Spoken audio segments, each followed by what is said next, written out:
ketika sudah dimandikan kelihatan biru-biru ini bengkak-bengkak. Satu pelajaran dari pengresa Abah, ternyata pengresa Abah menyayangi orang yang membenci kepada beliau. Assalamualaikum warahmatullahi wabarakatuh. Alhamdulillah wassalatu wassalamu ala rasulillah wa ala alihi wa ashabihi wa mawalah.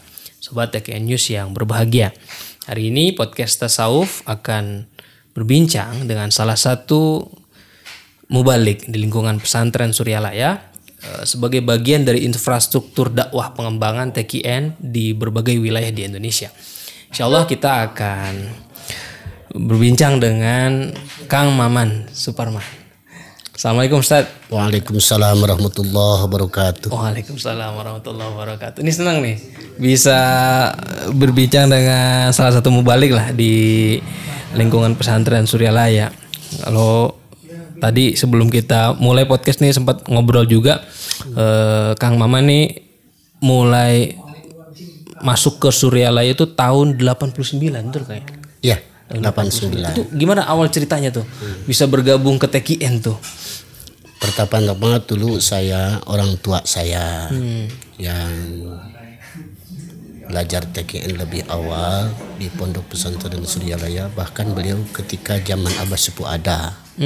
Orang tua udah ber-TKN dari sejak zaman Abah Sepuh. Abah Sepuh tahun 52. Beliau dibawa ke sini itu oleh salah seorang murid Abah Sepuh dari Sukabumi, namanya Abu Ya Makmun.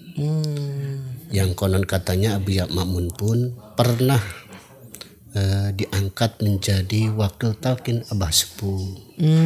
Seorang wakil talqin Abah Sepuh. Asal mulanya dibawa oleh itu orang tua saya. Nah, ketika saya mulai awal diajak ke sini itu tahun 85 saya diajak ke sini. Tahun 85 udah ke sini ya. Diajak untuk berziarah. Tapi waktu itu saya belum menerima talqin zikir, belum. Ziarah aja waktu itu. Waktu itu diajak ziarah, diperlihatkan bagaimana kegiatan manakib di Pondok Pesantren Suryalaya. Ya pada waktu itu namanya juga lagi anak-anak tahun 85. Oh begini ya. Itu usia berapa tuh Kang Maman tuh waktu itu? Saya kelahiran 67. 85 Ya diperkirakan masih 22 ya. Belum Belum ya. Belum 22. 85 itu saya baru keluar 13 ya. 16 lah, 14 15 lah. Diperkirakan lah gitu. Ya. Masih remaja. Dan waktu itu masih MTS. Masih MTS. Nah, saya sekolah tidak di sini dulu, sekolah saya di pertama MTS di Darul Muta'alimin, Sukabumi. Kemudian saya melanjutkan di PGAN Cianjur. Habis dari PGAN Cianjur saya pulang lagi ke Sukabumi dan mondok di pesantren Salafi. Nama pesantrennya As-Salafiyah itu. As-Salafiyah. Total berapa tahun tuh Kang mondok? Di Kecamatan Sukaradang. Ya kira-kira kalau mondok yang di As-Salafiyah itu saya baru 6 bulan justru. Belum lama. Tapi ada beberapa hal yang saya pertanyakan kepada orang tua. Kemungkinan orang tua saya mungkin agak riskan lah, agak sedikit takut kalau saya meneruskan pemahaman seperti itu. Maka waktu itu tahun 89 saya disuruh untuk pindah mondok ke Suryalaya, ke Pondok Pesantren Suryalaya. Karena ada kekhawatiran itu, mungkin pemahaman atau pemahaman apa kali yang ya? berbeda dengan konsep pemahaman orang tua saya. Sementara orang tua saya sudah ber-TKN dari zaman Abah Sepuh. Di lain pihak konsep saya, pemahaman saya waktu itu lain dengan pemahaman orang tua saya. Maka ada sedikit kekhawatiran bertentangan dengan tasawuf. Terutama dalam tarekat itu. Waktu tadi kan bahwa saya telah menemukan salah satu keterangan, apabila kita ingin belajar bertarekat maka ada 4 hal yang harus kita tempuh. Di kitab apa tuh? Waktu itu saya ketemukan di kitab Dakwah Utama itu. Dakwah Utama. Ada 4 hal ya? Ada 4 hal. Kalau kita ingin ke satu mempelajari tarekat pada ke salah satu tarekat itu, ya sama aja mungkin ke TKN pun seperti itu. pemahaman saya pada waktu itu, kalau orang ingin belajar tarekat harus ada 4 hal yang harus Wah, apa tuh 4 hal tuh? Penasaran tuh. Waktu itu 1 kilatut ta'am, bahwa orang yang mau belajar tarekat itu harus mengurangi makan, sedikit makan. Kilatut ta'am itu Kurus ya, artinya harus banyak berpuasa. Oh, masuk puasa. Bukan. Jadi bukan harus orang-orang banyak kurus berpuasa. Harus banyak riyadhah berpuasa. Yang kedua, wakilatul kalam.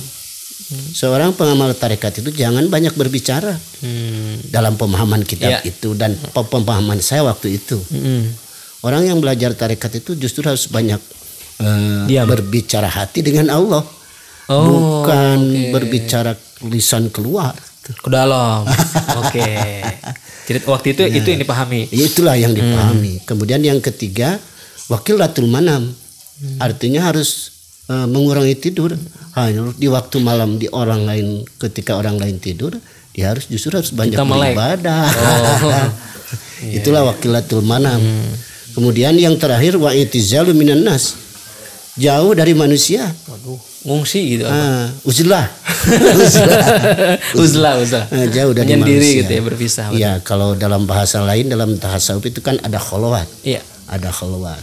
Jadi seorang pengamal suluk, seorang pengamal tarekat itu, pemahaman saya waktu itu harus tapa di gua.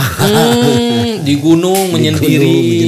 Gitu. Itulah, maka dengan konsep seperti yang disodorkan pada orang tua saya, orang tua saya punya kekhawatiran.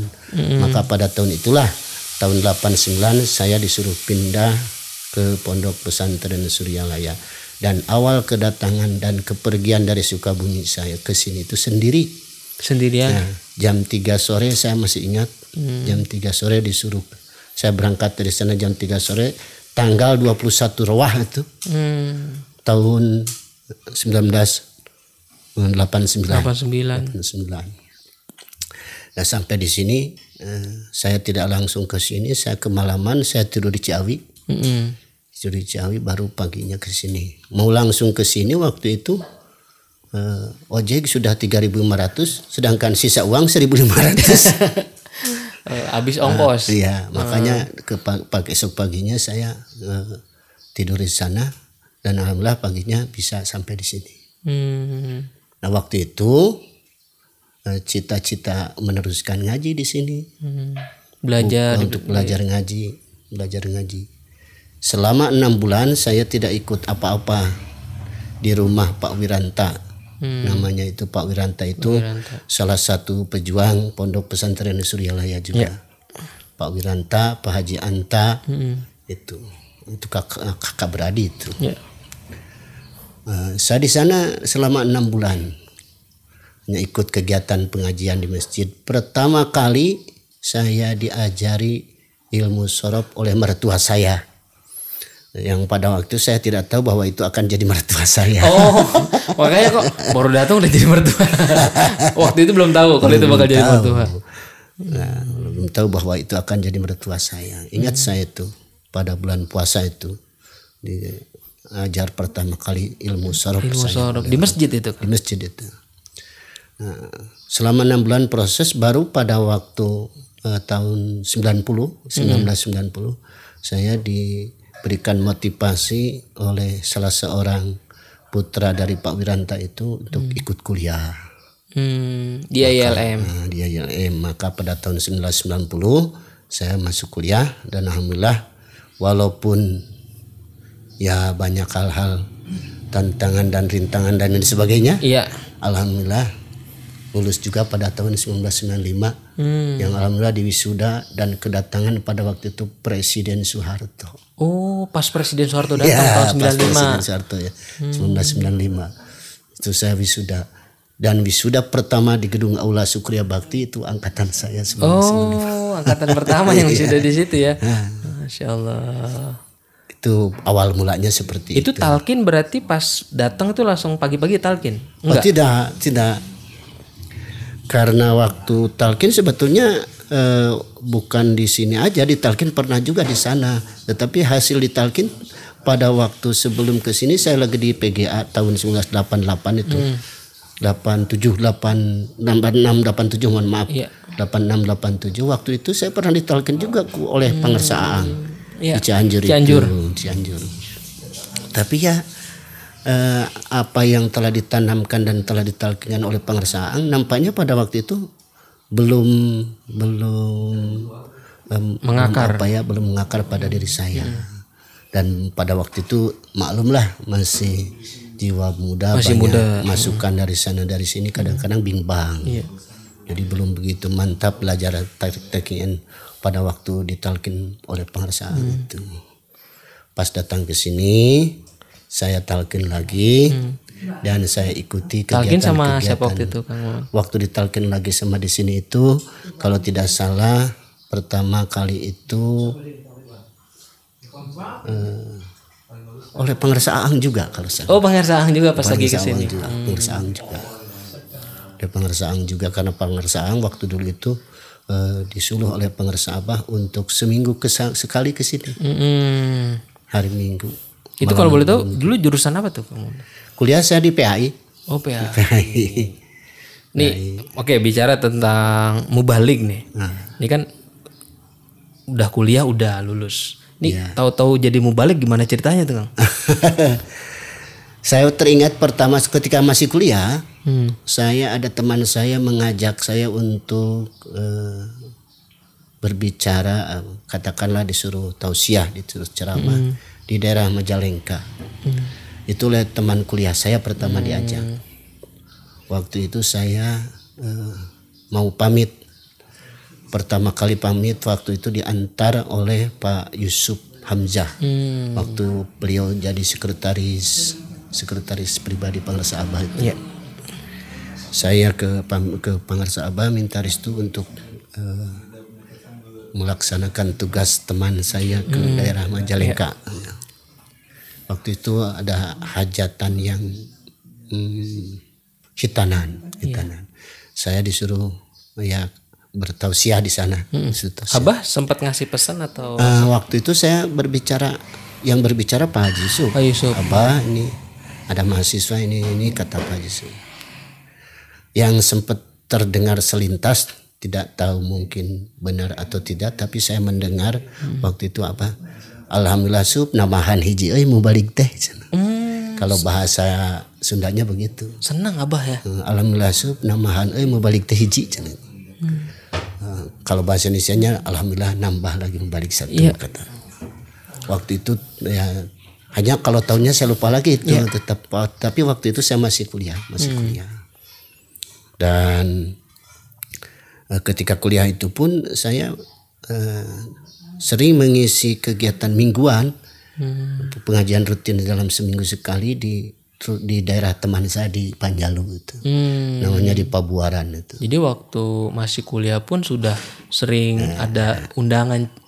Ya ngisi. Sifatnya ngisi di acara rutin itu sambil belajar lah kita di sana. Jadi jam terbang itu sudah mulai dirintis sejak kuliah.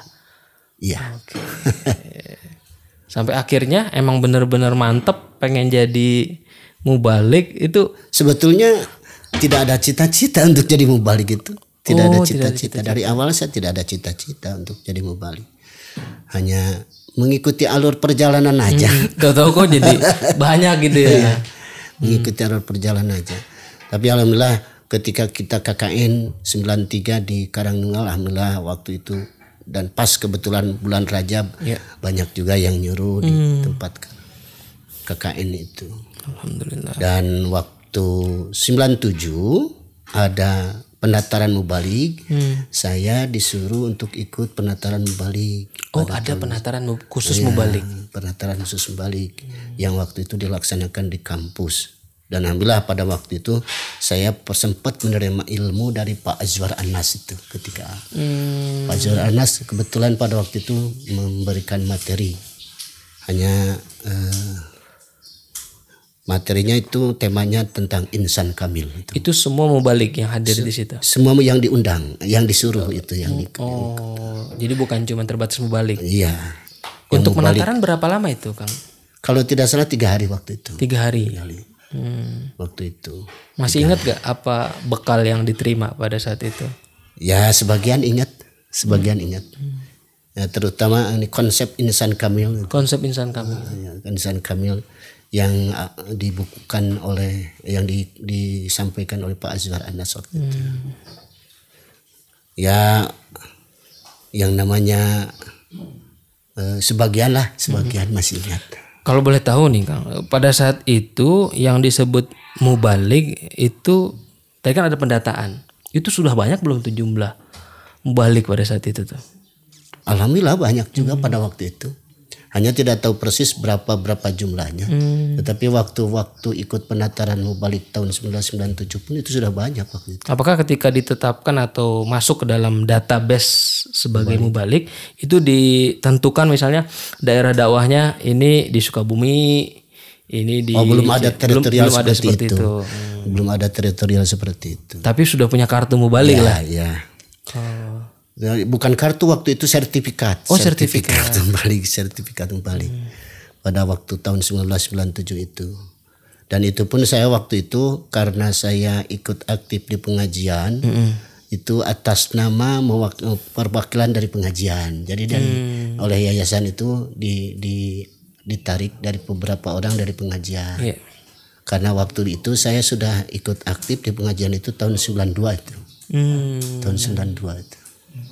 Berarti mubalik itu bukan cuman yang ceramah ya, tapi juga ikut membina majelis. Ya. Jadi imam khotaman, terus petugas manakib. Kalau nggak salah Kang Maman juga sering nih ngisi petugas manakib di bulanan Suratul Asrar.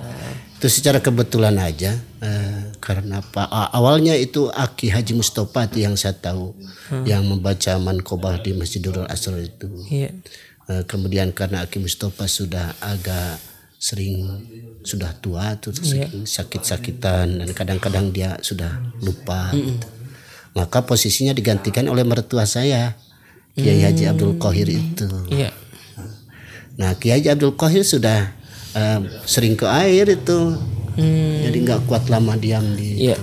Maka waktu itu pernah ke masjid ke luhur kata beliau itu. Si dititah macam manakib apa penggantian kenapa? Awalnya itu. Tahun berapa tuh awal pertama kali? Saya lupa tuh tahun. Manqobah tuh macam manakib. Lupa tahunnya. Yang jelas kalau tidak salah rutinitasnya yang rutin itu hampir bersama dengan Ustadz Kamal itu. Kalau tidak salah sebelum corona lah. Iya. Sebelum corona. Itu ada perasaan seperti apa sih waktu membawakan manqobah itu? Yang pertama kali membaca manqobah luar biasa itu. Bukan disebut luar biasanya itu karena ini bukan hal yang diinginkan, tetapi ini pun bukan hal yang tidak mau, yang tidak artinya kita tidak boleh menginginkan dan tidak boleh menolak gitu. Nah, ini adalah sebuah kepercayaan mungkin yang sebuah anugerah lah bagi saya untuk bisa kehormatan, sebuah kehormatan untuk bisa tampil di tempat itu. Adapun salah dan tidak baik atau dan itu bukan hal yang saya harapkan.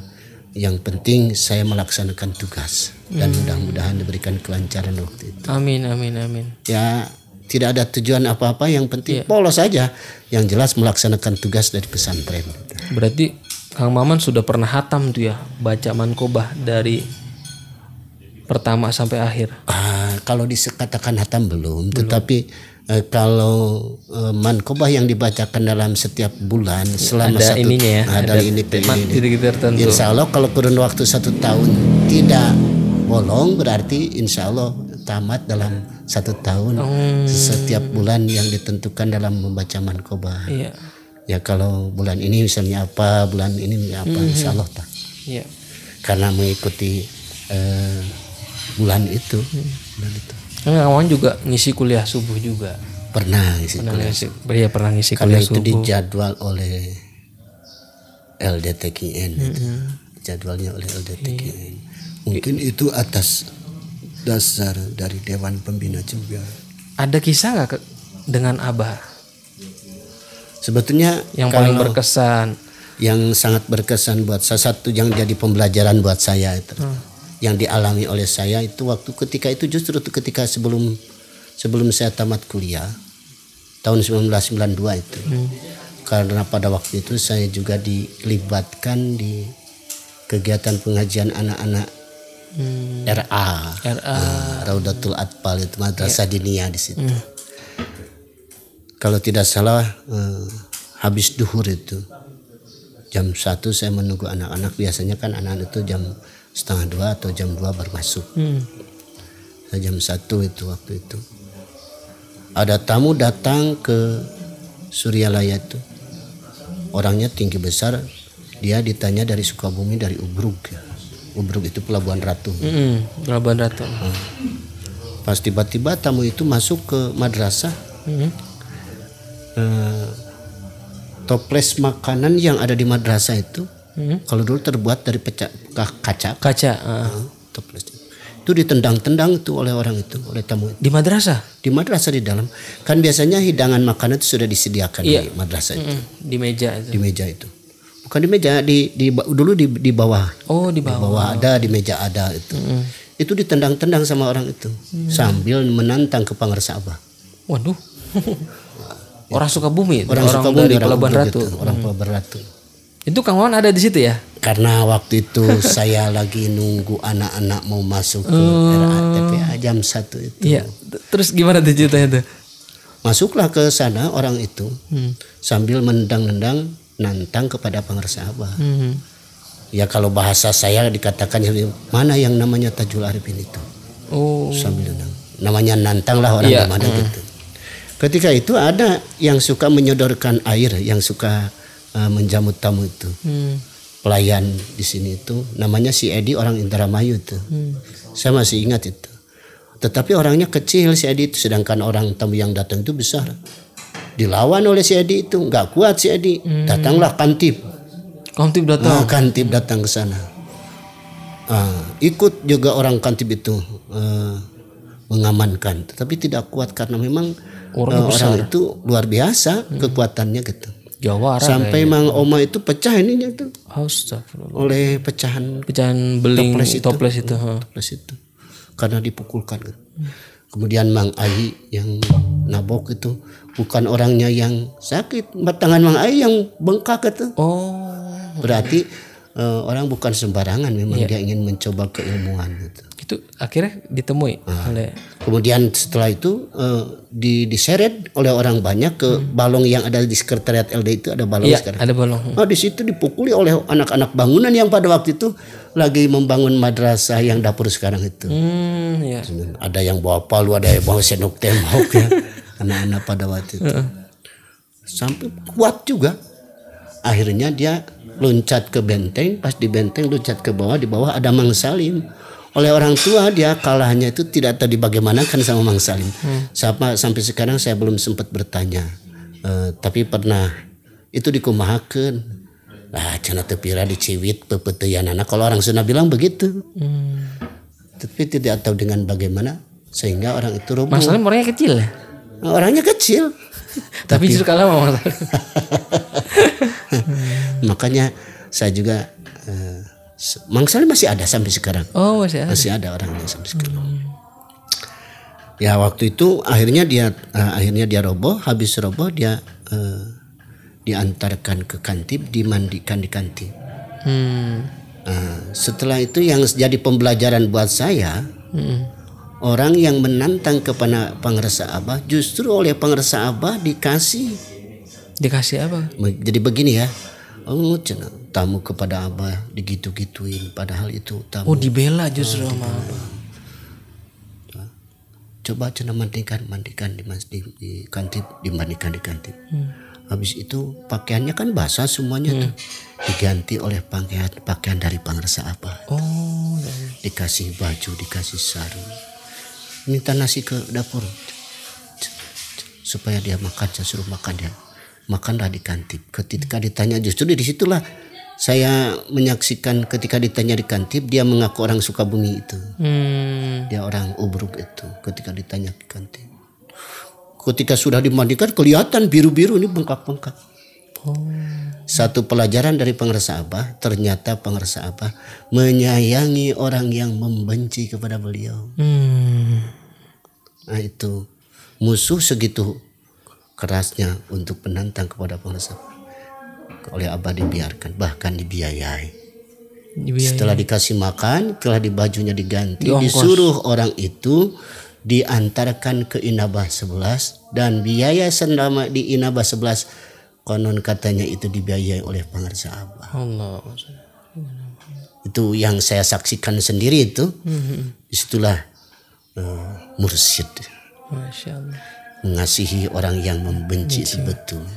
Terima kasih nih Kang Maman untuk ceritanya nih, luar biasa. Mudah-mudahan kita bisa mengamalkan tadi tuh. Menyayangi orang yang membenci kepadamu. Masya Allah. Oke Sobat TK News, senang sekali kita bisa bertemu dengan orang-orang yang bertemu langsung dengan pengarsa Abah Anom. Mudah-mudahan kita bisa jumpa lagi lain kesempatan di episode podcast tasawuf selanjutnya, masih di edisi Pesantren Suryalaya. Saksikan terus podcast tasawuf, jangan lupa download aplikasi TK News. Assalamualaikum warahmatullahi wabarakatuh. Waalaikumsalam warahmatullahi wabarakatuh.